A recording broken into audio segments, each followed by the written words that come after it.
Hi, everybody. This is the Blizzard Watch podcast. I'm your host and sometimes, creaking visage on the borderlands of reality, Matt Rossi. With me this week are not one, not two, but three astonishing co-hosts. Wow. One of them is currently trapped inside a giant bullet, using her powers to transport it through the planet so it doesn't kill us all. The other is shooting lasers out of his eyes, and the third is a Spider-Man for no particular reason. And the X-Men are like, how did he get here? Why is he here? And he's like, I'm Spider-Man. Me. You have to take me. Yeah, so I'm Kitty Pryde here today. Yes. Okay. I am the bombastic bag man. So he's Spider-Man in a Fantastic Four costume with a bag on his head, which I believe is going to be a costume in Rivals. We're going to talk about that later. Yes. Also, Cory Taylor has come in. We don't have a Liz P this week, unfortunately, but we do have a Cory T, and we're mixing it up. We're just as good. Turns out I've been here the whole time. I've just been frozen solid because it got really cold here. They finally thawed me out. when in case of emergency podcast, break ice. I'm just a simple frozen caveman game commentator. But yes, we should talk about the various things going on.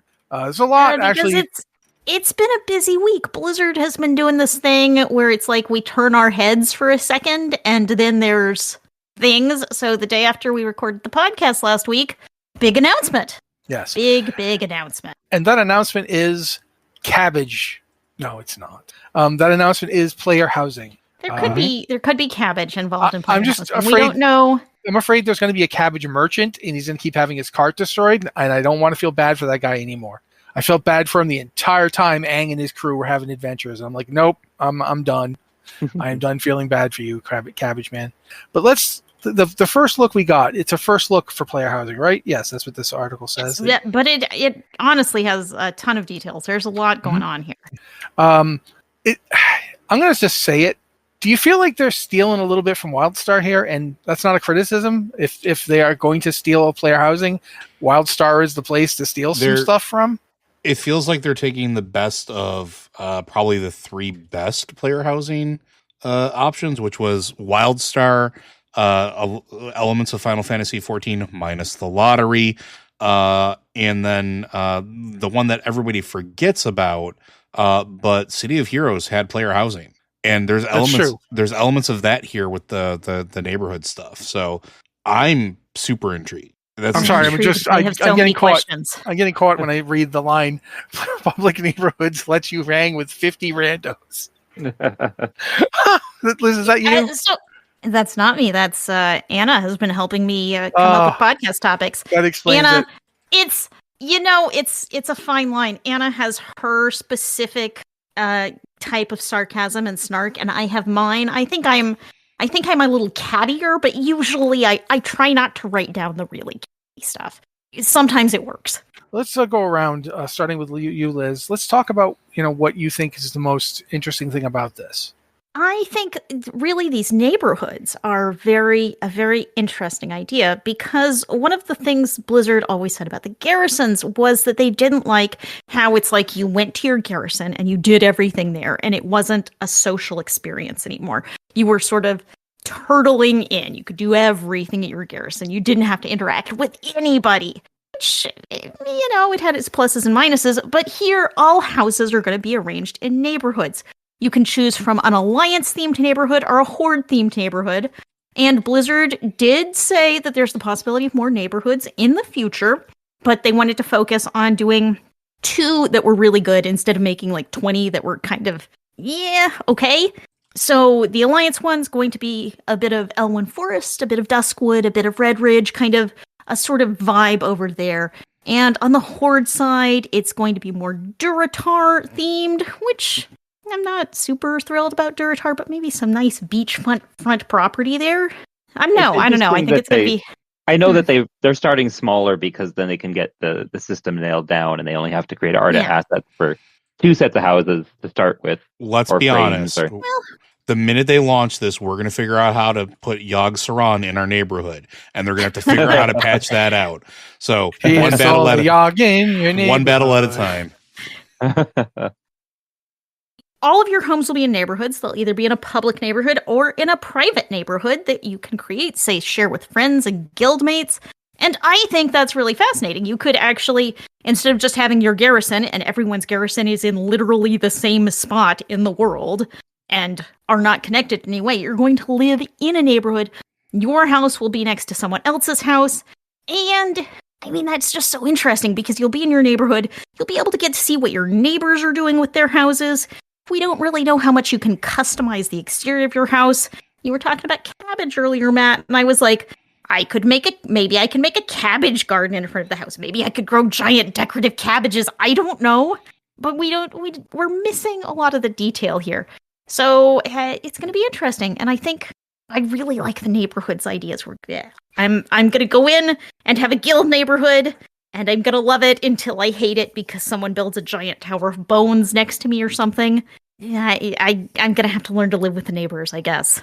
Look, that giant tower of bones really ties the whole thing together. Yeah, I mean, maybe so. Yeah, it takes all sorts. The variety is the spice of life. Some sort of village, etc., etc. I'm sorry, but now I'm still thinking about the possibility of the, hi, yeah, I'm Grunthor. I'm gonna work, and this is my new house. I painted the door red for Feng Shui, and I've just really, what's that over there? And you see, like, howdy, friends, it's me, Felipe the Jawless. I'm your new friendly undead neighborhood. Look at my Tower of Bones. And like, it cuts to just a gigantic Tower of Bones with an enormous bone bird on top going, ah! And you're like, this is going to be tricky. And then there's like a Tauren going, I was going to put a tree there, and I was going to live on the top of the tree. No, I can't. But we don't do that, do we? I just shut up. I don't care if it's elves. I just wanted a tree. I do think that this does borrow from other games, and it's in some ways it's a response to how other games do housing. But I don't think it would make a lot of sense to just completely ignore the way everybody else did it and attempt to do your own. That's how you get garrison. That's also how WoW was born and how WoW became the icon that it was. It looked at what other games were doing, said we can do this, but do it better and figure out our own way. So, like, yeah, go for it. And Liz, I'm going to shut up. I want you to talk. I was about to say something very similar to what you just did, which is that Blizzard has a reputation of looking at what's out there and taking the best pieces of other things and refining it and turning it into something that is more polished. Sometimes that works out better than others, but I think that's a pretty normal thing in gaming, to look at what else is out there and say, what can we do that adds to this? What can we do that makes this better? What else can we do? Yeah, and I think that's really important. And I think with player housing, and again, I'm really surprised. Like, the announcement of this was me planning on eating a shoe because I was wrong. And it's rare that I get something very wrong like that, but like, I was not expecting them to go in on player housing. They fought it long and hard enough. Well, they did, but more than fighting it, I think that's telling of where the systems currently are, that they feel confident enough that they can do it. And they even said that they have to iron it out and it's going to be, a process, but they feel like they have the game systems to a point where they can do this without completely breaking everything. I think that's important to note. But I'm very excited for also the idea that you get one plot per warband, possibly more characters. I don't think they really specified. It's been a little unclear because at first they talk about you having a house for your warband, but at other points in the article they talk about your houses. Yeah. So there's still questions. But that said, I think that's a really cool idea too, though.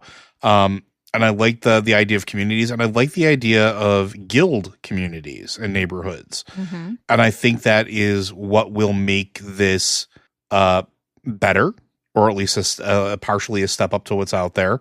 But I think it's just going to be a lot of fun. And again, a lot of people have been waiting for this. And other games like Final Fantasy XIV, they take a shot at the lottery. And part of that is because player housing was so popular in Final Fantasy XIV that essentially to get a plot, you had to win the lottery at one point. I remember this because they just technical limitations, them having to expand everything out. I hope that they're building this with their current player base in mind.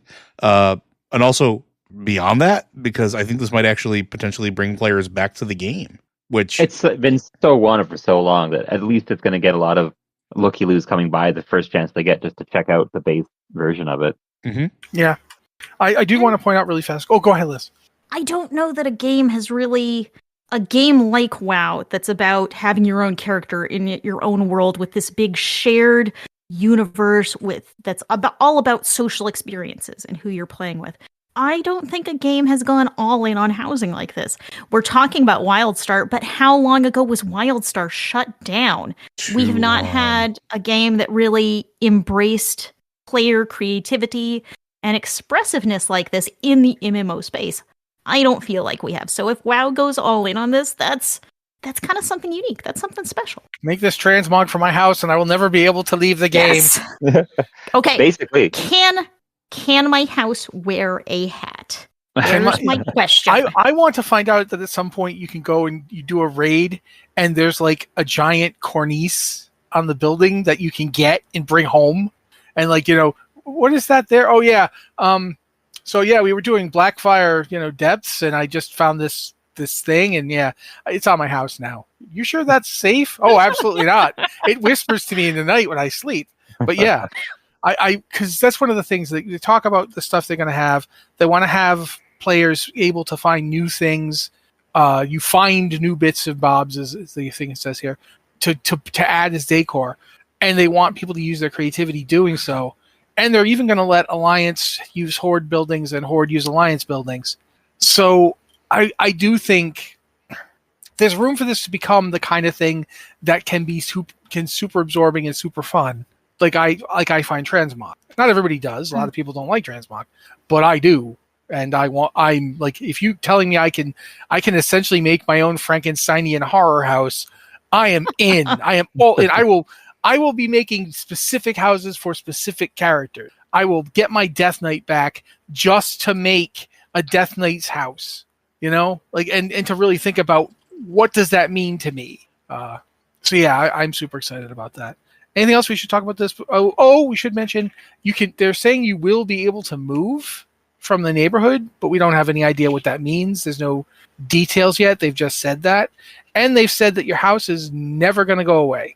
If you unsub, your house will still be there when you resub. But also, like in some games, your house can be repossessed. I know New World had this whole thing where you had like house taxes that you had to pay, and if you didn't pay them, gone. Yeah, gone. I pay taxes in real life. I don't need to pay taxes in my fantasy game. And doesn't Final Fantasy 14 also have something like that? Something where your house can be taken away? If you're inactive for a period of time. I don't know if this is still the case. I honestly have not played Final Fantasy 14 in a hot minute. But at one point, if you were inactive for a certain period of time, you could lose your plot. Mm-hmm. So it's nice to know you could build a home and it'll always be there for you. That's a really nice thought. Yeah, I love it. If you live in California, you're aware that doesn't happen in the real world. So yeah, it's really great. I think it is nice that I don't have to worry about losing my fake house. This is fair. Yeah, there's a fair amount there we just talked about. So we'll move on to the patch 11.1 because the Undermine's finally coming in about 15 days from the time that we're recording this. And we talked about this before, so I'm not going to go nuts talking about it again. But I will point out the stuff we've got. We've got the drive system for driving weird goblin cars. It's kind of like your little bit of Fast and the Furious Tokyo Drift, but it's not. It's Undermine Drift. So that's in there. There's multiple goblin cartels. Oh, go ahead, Liz. I do want to point out about the cars, and this we have mentioned before, but you should remember that you will not be able to fly in Undermine. You will have a car, and you can tweak it and customize it in different ways. And if you customize it for speed, it will be faster than the fastest dragon riding speed you can hit. So you can make a car that goes really, really fast, if that's what you're into. If you like slamming into walls, it's... Yeah, that'd be me. I mean, I'm the one guy who can be riding a really slow mount through a forest with nothing in it for literal virtual miles, and somehow I will find a tree to ride into. That happens in real life too, because there's stories all the time of like people that run into the one object and for miles around. Yeah, the only 2 cars in this entire state, and they hit each other last night. But there's also going to be the Goblin cartels to befriend. Do we know the cartels, right? We covered this last week. Yeah. So there's going to be the new raid, Liberation of Undermine, and the Operation Floodgate, which is a new dungeon. And then we've got 2 delves, Excavation Site 9 and Side Street Sluice. And there's a new PvP arena called the Cage of Carnage. So yeah, a bunch of stuff coming with 11.1. So we can now go and adventure on Undermine, the place completely full of goblins who were probably hostile to us. Yay! There were some friendly goblins. That's the whole thing about the cartels. They're here to make deals. They'll befriend anyone who thinks they'll help them. So we can go in here and make our own deals. See how it goes. And so after that, we've got after 11.1, we've got Season 2 on March 4th. And that gives us, we've got the various raids and stuff. There's also like the various heroics, right?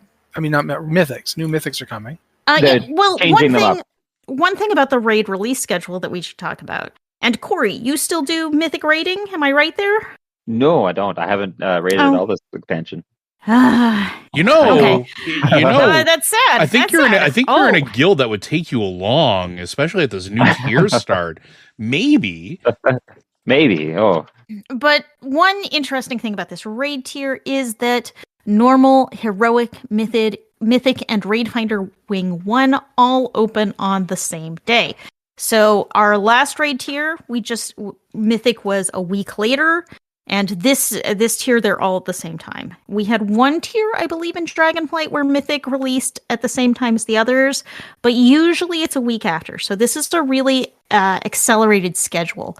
Then on week 2, we will have Story Mode, Raid Finder Wing 2, and then another Raid Finder Wing the week after that, and the week after that. So we're getting Raid Finder all wings really fast. We're getting Story Mode really fast. We're getting Mythic raiding really fast. All of this is coming just immensely fast.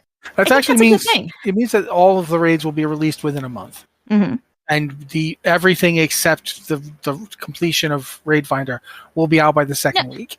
Yes. So, and I mean, even all 4 wings of Raid Finder will be out within a month. That's really fast for Raid Finder. They also did this last tier where Raid Finder got a wing released every week. Before that, they'd been doing every 2 weeks. Yeah, every 2 weeks, and it stretched Raid Finder out so long. So if you were a more casual player, it just took forever to get through a raid because it was such a long release schedule. I think this is way better. I think in general, getting the raids out faster like that, just why make people wait another week? It's like, it's like, look at the Jolly Candy Lake raid. Pretty tantalizing, eh? But also, I do like the fact that, as you're talking about it here, there's no longer going to be that week where we all get to watch as the top guilds in the world farm for gear and don't even look at the raid. They'll still do it, but it's not going to be as much. No, I think it's going to be exactly as much. It's just it's because Mythic Race to World First is going to start on March 4th, but because all the raids open, the top tier raiders are not going to go into Mythic. They're going to gear up in Heroic first. So we may see a couple of days where it is just the big Mythic raid teams doing heroics and more heroics and more heroics and not even step foot into Mythic for several days while they get everyone as geared as they can and then go stomp through the first bosses. I'm going to make a bet right now. Okay. I think at least a couple of Chinese guilds are going to try going straight into Mythic. Or they'll do a week where they hit Heroic and then immediately go into Mythic with whatever they get on Heroic. I'm really curious how Mythic's going to be tuned, because I'm talking with one of my employees who last expansion he did a bunch of Mythic raiding, and this year his guild really didn't want to do it, so he started joining like a pug group or starting a pug group. And the difficulty spike was so massive from Heroic that even like fully geared, they were just hitting walls.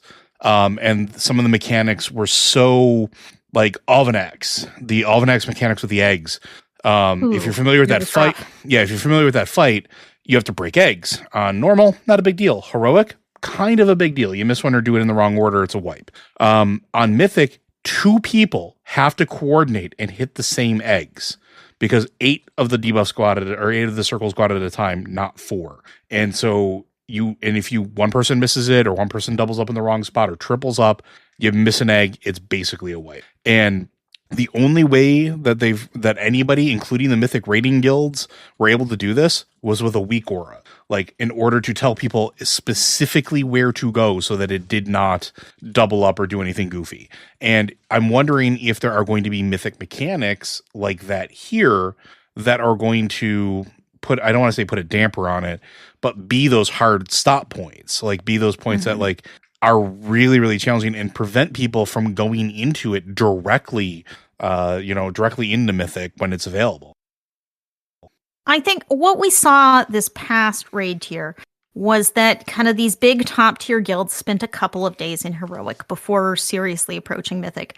But some other guilds that may have less time to do raiding, the people who maybe day raid for a week after a new raid comes out, they will often jump ahead and jump into Mythic before kind of those big world first guilds and get a couple of world first kills. But the big guys, I bet we're going to watch them farming heroic splits for a while. We also see Asian guilds that will sometimes just go for it. They're behind US realms by 2 days in opening the raid. So sometimes they will just push. They will just log on and push as hard as they can into the raid.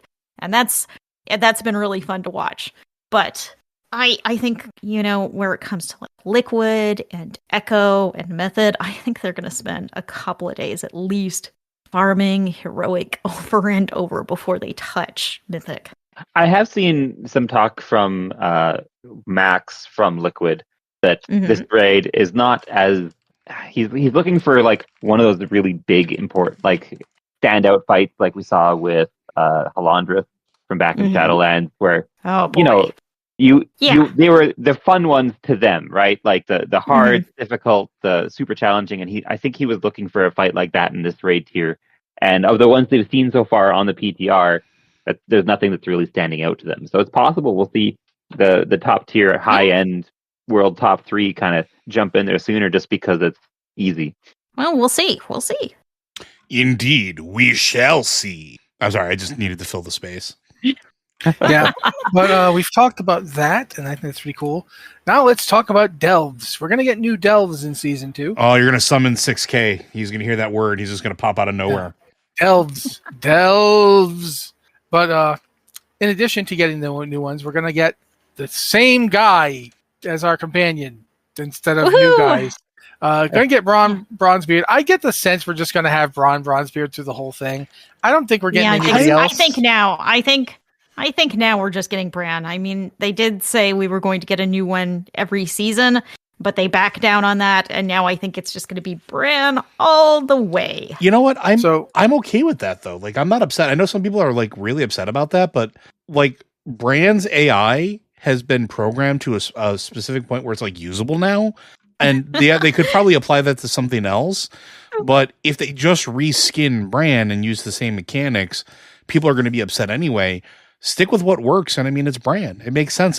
It makes sense to me in the Earthen expansion, or at least the Earthen part of the expansion that we're still in, to have a dwarf be your companion as he's uncovering ancient lost secrets of what are ostensibly his ancestors. So sure, I'm here. But I could see the goblin part of the expansion giving you a goblin like hanging out with Gazlo. No. That's wave 3, and that's going to be Brann in green body paint. See, here's my deal. I like being frustrated with Brann. Like, I enjoy that. like it's not all that serious. It's just a comical way for me to be like, oh, Brann, you so silly, when he runs up and pulls a whole bunch of people onto me and I die. That's our relationship. He does ridiculous things that make me all, oh, Brann, and then like he does a cute thing and goes, it's a secret, and it's something like an old TV show or Balky from Perfect Strangers. My point is just, I wouldn't want Brann to be completely smooth and just great and working perfectly. I want him to be a bit of a mess, a prickly pear. Yeah. Yeah. Just that is Brann's style. Brann has been dragging me into like places underground and getting me attacked by things since I met him. Like, if he stops doing that, what is he? To be fair, one of those was kind of like above ground, so like I don't know. Yeah, but even then, it certainly felt like we were underground because things were everywhere. But that's all I'm saying. But now we're going to talk about this achievement before we move on to other things, because apparently we have to get Brann's hat back, and once we do, there's an achievement to get him to change his hats 10 times after we get his hat back. So yeah, that's happening. That's the achievement is called Cataclysm. And Lemo juiced. Yes. I approve. So yes, we're apparently going to spend some portion of this season helping Brann find his hat again. Wait, and getting it back. I want to call this out. What is it that you say is the most important part of this game? The transmog? That's true. That hat is important. And specifically the hats. You need the right headgear. A transmog hat, that's always going to do it. If they got an awesome hat, I have killed many monsters for less than an awesome hat. It's weird. I don't need the hat as often as I used to because, I've just there's this really nice old god who gave me a gift and it just kind of sits right where a hat would be. So, yeah, Cory's going to go down in flames, guys. He's going to drag us all with him. But in addition to Brann's hat addiction, which, we can also, I mean, I still have that giant chicken mask to tank in. I got it in Zulaman forever ago. Still use it.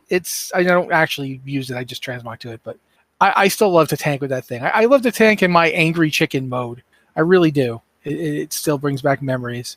But whilst we're all doing that, there's also, we should mention that while Season 2 is almost here, it's still not till the early part of March, which means that we've still got at least a couple of weeks of Season 1. So if you are working on any of the various achievements, like, we've got a list here, like Ahead of the Curve, Cutting Edge, Keystone Explorer / Conqueror, Master / Hero, and, Delve achieves that you might not have done.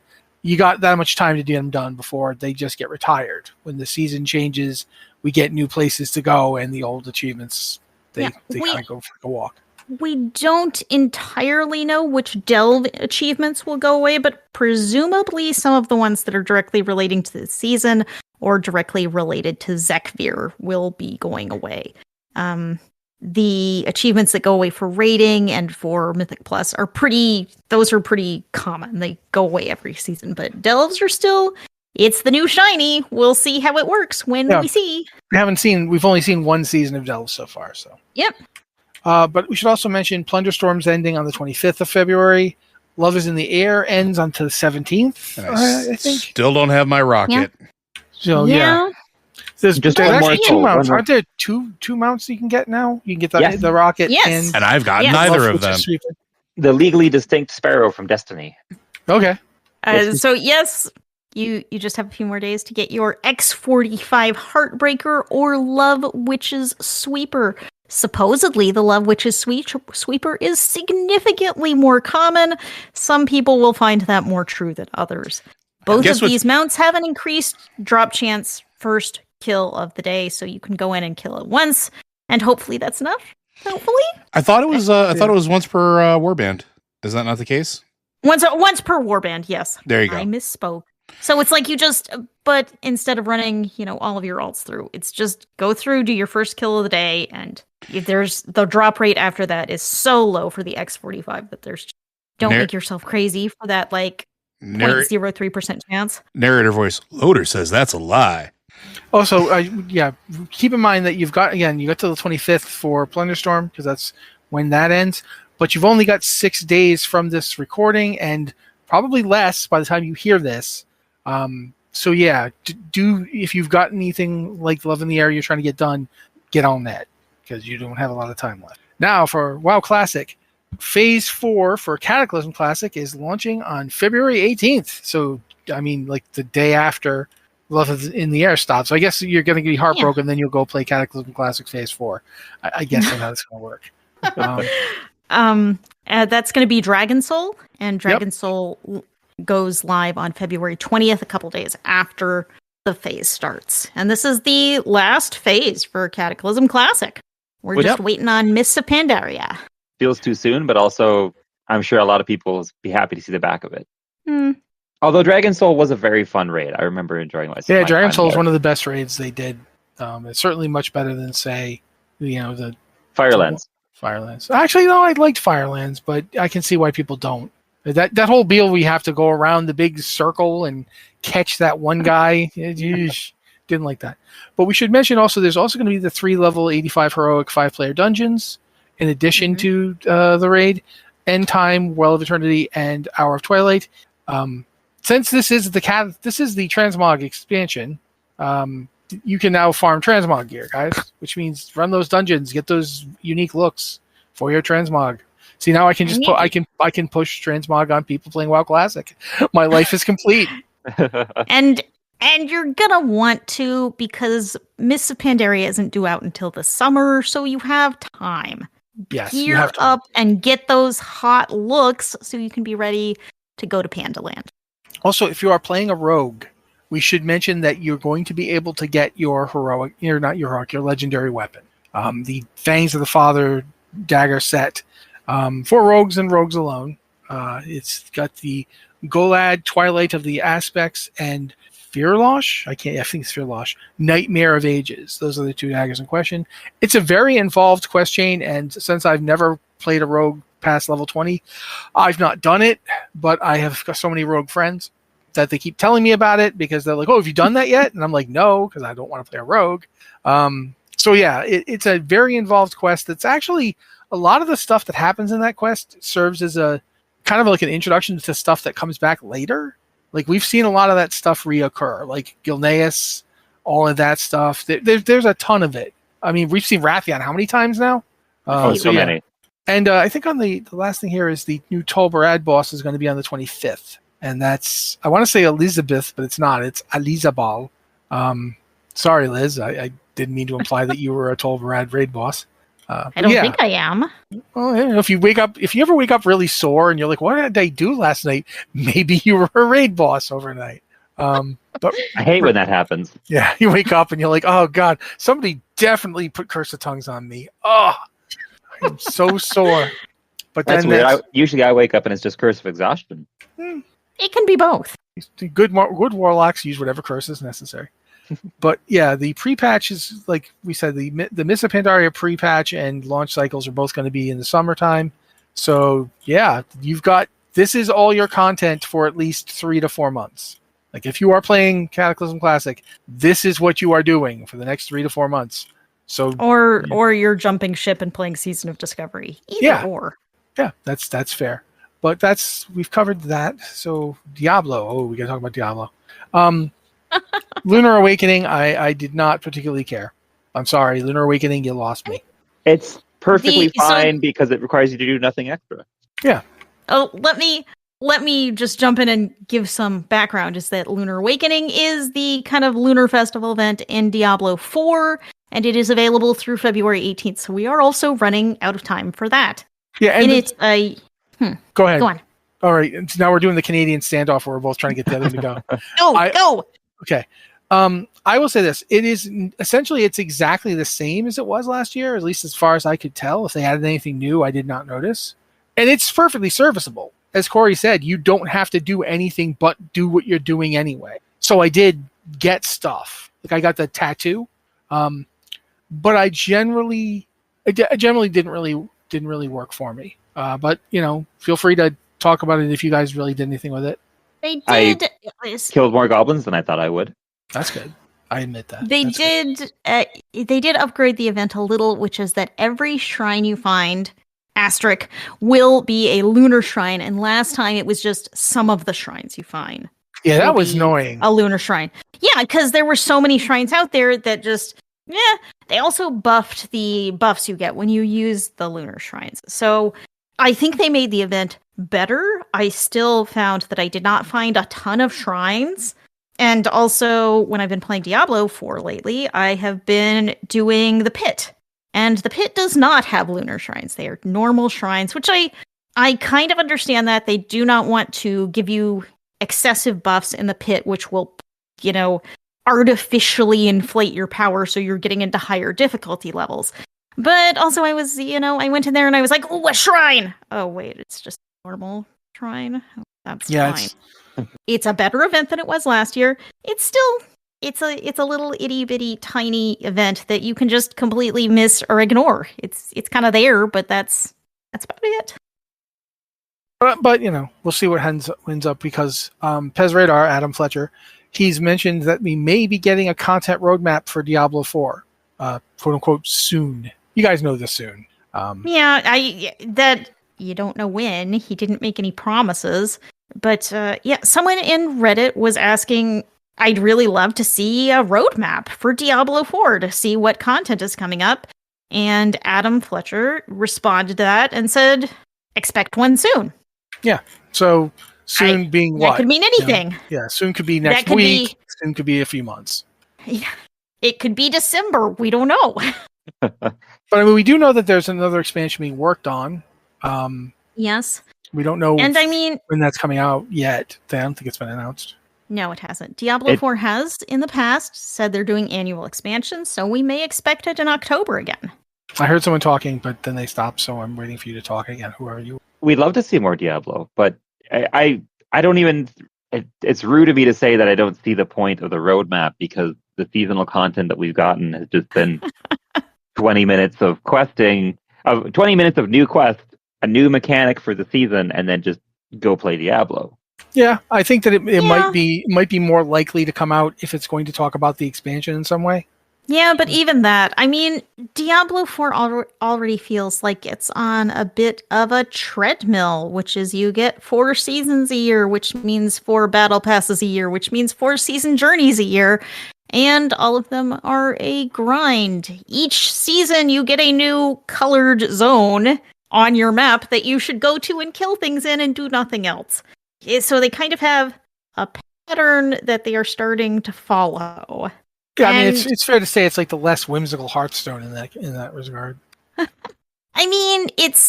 It's fine. I've just been talking about the Lunar Awakening event, which is totally fine.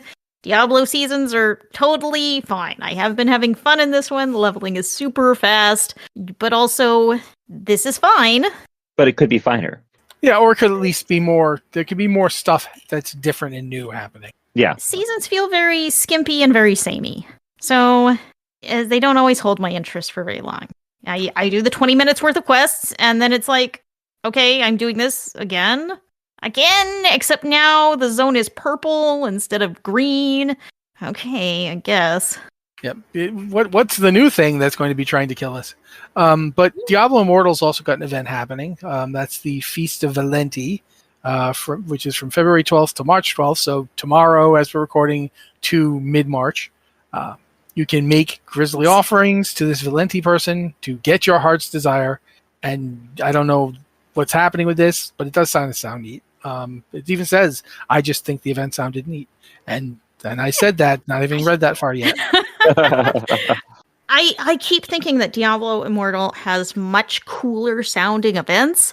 It has a much more aggressive event schedule, which is in part because it has a monthly battle pass, which is so much content, it kind of hurts my head and I couldn't keep up with it in any way. But they also it feels like they keep doing cool and creative things that every time I read about it, I'm like, should I just be playing Diablo Immortal? And then I change my mind because... Yeah, then you log on a couple times. That's so much work. It's so much work because of that monthly battle pass. Yeah, and you log on and immediately the store starts yelling at you to buy, but also 16 dingles.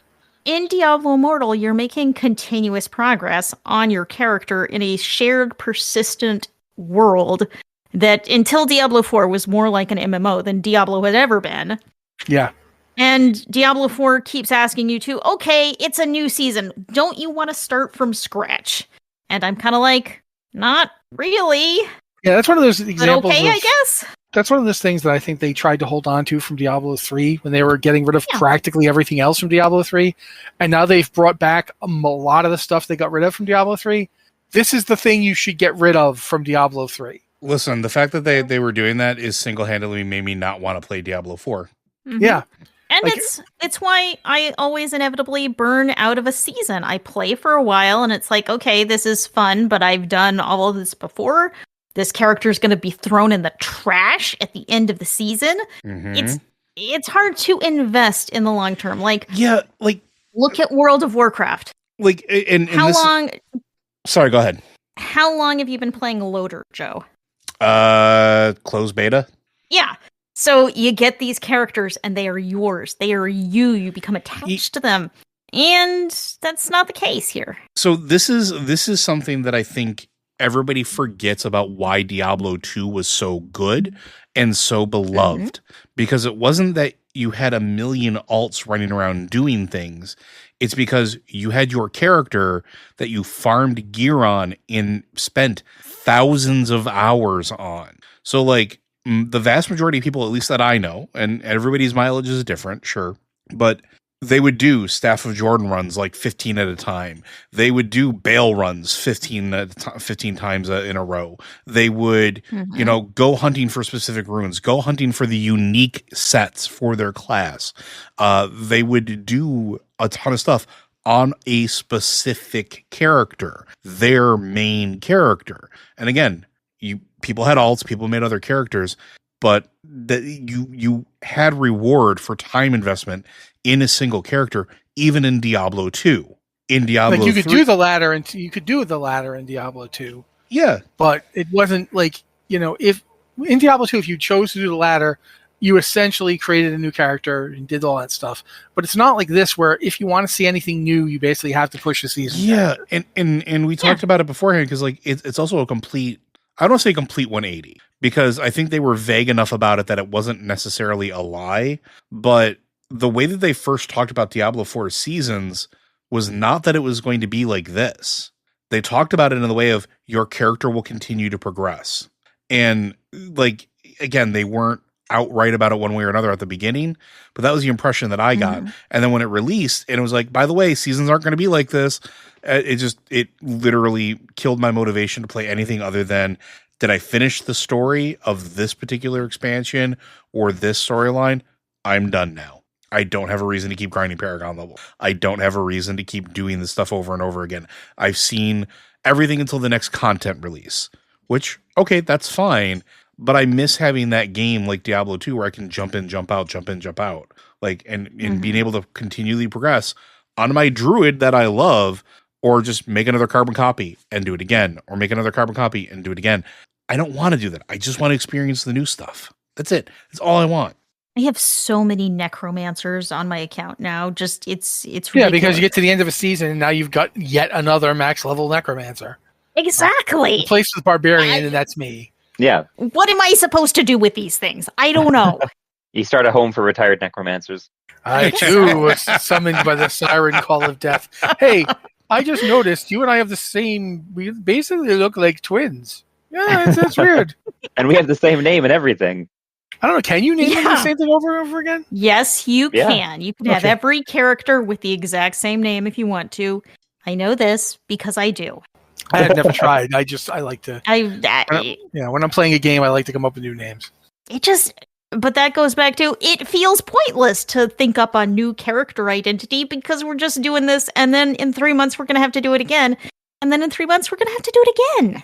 Yeah, it's sort of like playing Deathloop, but even less fun than Deathloop was.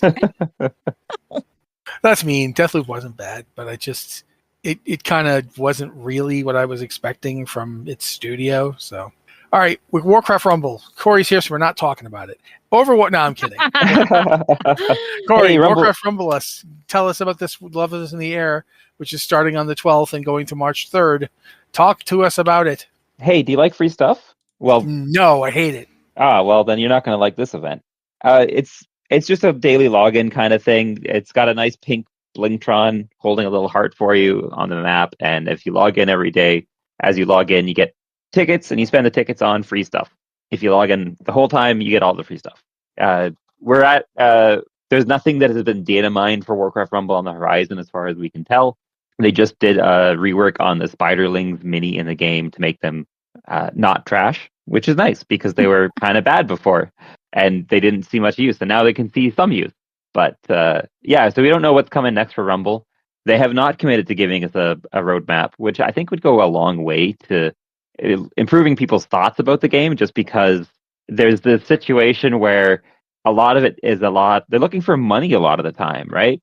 And wouldn't you know it, I would feel more inclined to give them money if I knew that they weren't about to shut their game in 3 months. So a roadmap goes a long way to that. It does feel like this is a game that's winding down, or a game that's in maintenance mode, because we don't have those project updates showing that we're doing this next month, we're doing this in 2 months.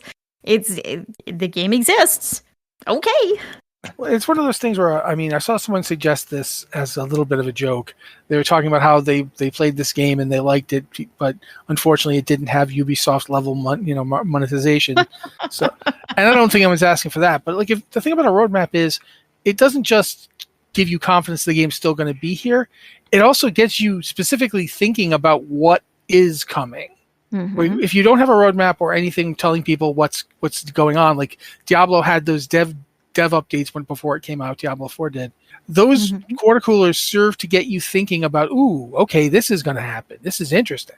If you don't have any, like, the whole point of having releases like this is at least in part to get people excited about the game. Yeah. Mm-hmm. You know? If Warcraft Rumble doesn't have any, like, we don't know until suddenly, oh, hey, and yeah, by the way, now you get to play as Deathwing.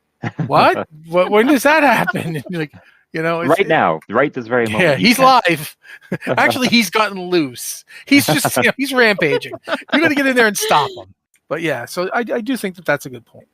But ultimately, the problem I have is that Warcraft Rumble is very cute. It's so cute. It's really sad that it might not be around. I hope that the PC release helps it. I can't imagine that it hurt it at all. No, I can't either.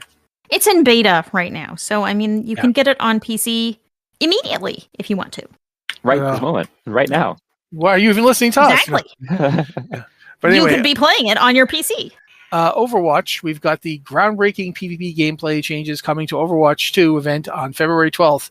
As we've pointed out, we record on the 11th. Blizzard, why do you do this to us? But let's move on to something that we can actually talk about, since all we can talk about the Overwatch thing is that's happening. And next week, people will talk about it more, probably. Yes, hopefully we will then have actual things to tell you. Joe doesn't really want to talk about Marvel Rivals, but I'm going to insist that we talk about it a little bit. Oh, twist my arm. Yeah, I'm going to have to force you to do it, Joe. I'm sorry. So talk to us about Season 1, Part 2. What is happening here? Yeah, so the first season of Marvel Rivals was announced to be a larger season than normal, encompassing more content release, or at least for a longer season. Words are hard, folks. So it was going to be broken out into two parts, Part 1 and Part 2. Part 1 saw the introduction of the first half of the Fantastic Four, which was Sue and Reed Richards. And everybody seemed to enjoy it. Everything was great. And there was a tier that they introduced their battle pass and everything else, all the stuff you would expect. Also, the season is Eternal Night, which has us going to various places fighting Dracula, or trying to find Dracula and fight against him, et cetera, et cetera, et cetera. Talked about it before. Go back and listen to the old stuff, please. In this one, we finally found out when Season 1 Part 2 is going to release. And that is going to be February 21st at 2 a.m. CT, depending on downtime. And we'll push it to probably somewhere in mid-April, where the Darkhold Battle Pass, if that's to be believed, sort of leads us to. It's not going to be a new Battle Pass that launches with the second half of Season 1, but there will be as a update, which will change it'll basically be like another update, or they'll add more stuff to it. In this one, they're also going to be releasing The Thing, the ever lovable Thing, as well as Johnny Storm, the Human Torch. And they're also doing a bunch of balance adjustments. Now, they did release a minor patch on February 6th to take care of some bugs and some weird interactions, but it's not a major balance adjustments since they started season 1 back in January. So now they're looking at going through and actually looking at hero powers, looking at hero roles, looking at what they do and seeing if they need to be adjusted up or down. And in particular, because of the interactions are really important because you have team up abilities where, again, two heroes, when they're on the same team together, unlock extra abilities or empower extra abilities based off that partnership. Like if you're Jeff the Shark and you're with Groot, you can climb on Groot's back and fire icicles from the back of Groot. You can do the same thing if you're Rocket, but Jeff is cuter than Rocket. Fight me. If you're with bold claim. If you're with Luna, who's an ice mutant, and then you are with Jeff, you fire ice shards as your alternate fire, as opposed to your normal just spitting loogies at them. So they're going to look at stuff like that and see what the power level is and adjust them as they need to going forward. So they're also looking at certain things like player rewards. So players who reach gold rank or above will receive the Invisible Woman Blood Shield costume reward. Again, we're going after Dracula and the Darkhold. Makes sense. And then anybody who reaches Grandmaster rank or above will get a Crest of Honor. So yeah, there's a lot of stuff potentially coming. We don't know all the details of everything else. But the other thing we do know is that right now, only the Thing and the Human Torch are announced for release with this when it goes live. However, Blade was data mined. And so there is... Go ahead. But I heard that my Marvel rivals had been seeding false information into their packages so that like people data mining and looking for heroes might not be... They might be saying, oh, but there's stuff about Blade in here, but he might not actually be coming. Which is possible, but it's also a fully rigged character model with all animations and abilities.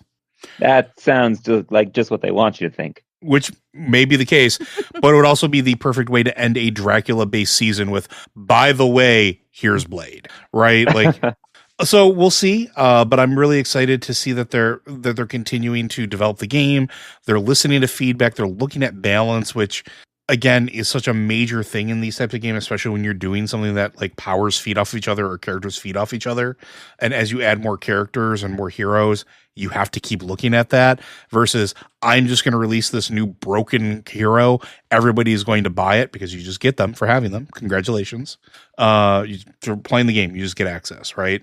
So they want to make sure that it's a balanced, fun, and playable game. So far, so good. I'm still rocking the game. I still enjoy it.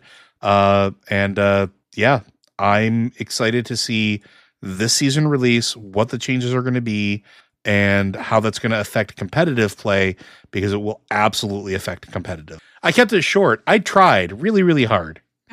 No, I was actually really interested. I was also a little interested. You didn't talk about, what's coming after this. Did we know anything about what the next season's going to be themed around? Okay, that was something. No, they're playing it close to the chest, and I think that's part of it. Is there is a level of Marvel involvement or Disney involvement in this, because again, it seemed weird to have a Dracula themed season, but then be releasing the Fantastic Four. Famously, not really had they've had some run-ins with Dracula, but not nearly as much as others. So it seemed like a weird thing to add those in instead of characters that were in the Marvel comics or based around like Dracula, like Blade, or add in any of the Moon Knight pantheon of characters that dealt with them, or any of the other Avengers that dealt with them. Because don't forget, there was a whole Avengers, group that did it, or the Midnight Suns who dealt with him a lot, right? No Ghost Rider yet. So there's some questionable choices, at least on that seem to be, there's a new Fantastic Four movie coming out at the time of this recording, I think in a week, less than a week, something like that. Right away. No, it's the new Captain America movie that comes out. That's right. Valentine's Day. Yeah. The Fantastic Four is May. Yeah, that's right. But I mean, still soon, right? And if the season ends in April and the movie comes out in May, there you go. So definitely seems like a little kibitzing, but we'll probably find out. Right. We'll probably find out what the next season is going to be, probably closer to the end of this season. Okay, I'm going to mention this really fast, then we can find us some site news, because we've got some site news to mention. I don't know if people have noticed that Cyberpunk 2077, which is basically got one expansion and said, okay, we're done. This is the final major patch of the game, has then since had 2 huge patches. There's a new Cyberpunk animated series being made for Netflix. That was announced about 4 months ago. And apparently there's at least 1, if not more, patches coming in the future, which kind of like this game has been out since 2020, like December of 2020. This is its 5th year out. It's had a rocky development time. It's been, it's gone from broken on multiple platforms to, extremely good reviews and it's sort of a small No Man's Sky redemption arc for Cyberpunk 2077. But one of the things I thought was pretty interesting was I recently saw some commentary talking about the most recent CD Projekt Red, talking about their financials and so forth. Neither Orion, which is the new Cyberpunk project, nor Polaris, which is the new Witcher project, neither of those games is coming out before 2026. No, but we did get a teaser for the new Witcher one, at least. Yeah. But as a result of that, and with the presidents of CD Projekt Red have made the point that their numbers are climbing on the game still. Mm-hmm. It's been a year since Edge Runners came out and started the jump, and they've still got new people coming in. That means at this point, CD Projekt Red's got one viable current game that they can support without having to develop it all over again, and that's Cyberpunk 2077. So seeing that they're doing the animated show, considering the bump that they got from Edge Runners, if they're doing a new in-house one, it's not done by the same people that did Edge Runners, they might be pushing something, but it's very hard to tell because they don't really talk very much about things until they actually have them, and then they're like, oh yeah, this is coming out. But I wanted to mention it because it's been interesting to watch. The Steam numbers keep going up. It is worth mentioning that Steam, when you're talking about a game by CD Projekt Red, Steam numbers are not the place you're going to find the majority of people who are diehard CD Projekt Red fans, because they have their own platform. They have GOG. If you're going to buy the game, you might buy it from them through their own platform, and that's something that kind of skews it. But it also means there's no real DRM on it, which is nice. I like that. Anyway, I just wanted to mention it because it is something I've been kind of paying attention to. I've actually even started playing it again. God help me. Seriously, God help me. Why am I playing it again?